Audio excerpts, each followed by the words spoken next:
I didn't even know I was feeling ashamed of certain parts of my identity. I didn't know that I was feeling like I had to hide certain parts of my identity. So now to be in a place in my career where I'm not only able to celebrate being queer and celebrate being Asian is just so cool. I had never been on a set before that was primarily queer, from the cast but also the crew. And it just made me realize how much I loved that part of my identity and how I wanted to share it with the world and be proud of it. Yeah, so it was such a gift to be around the people I got to work with, and I feel like my life has changed for the better ever since.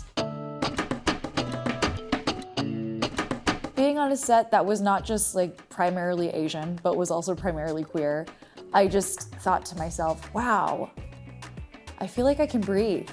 I feel like I can, like, for lack of a better word, my friend always says this, I'm like, I feel like I can unclench my butt, you know, and just like be relaxed. And I feel like I don't have to explain myself and justify my existence and justify my perspective and my point of view. There's no explaining that has to happen. You're just sort of understood because everyone else also understands and has lived that experience. So yeah, being on that set made me feel just so seen without having to do the work.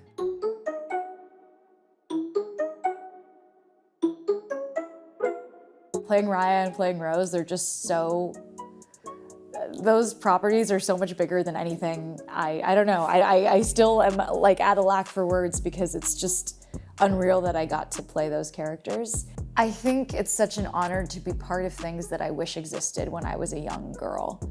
To be part of things I feel like would have helped me be proud of who I was at a young age, which, you know, these are things that as a young girl, I didn't even know I was feeling. I didn't even know I was feeling ashamed of certain parts of my identity. I didn't know that I was feeling like I had to hide certain parts of my identity. So now to be in a place in my career where I'm not only able to celebrate being queer and celebrate being Asian is just so cool. Am I allowed to curse on here? Whatever. It's just so exciting to be at this point where now the things that I was afraid of, the things that I was hiding, I feel like, or felt like I had to hide, are now the things that I'm celebrating and making art about. And that's just, I am, yeah, really emotional thinking about that. I hope that I get to continue doing that.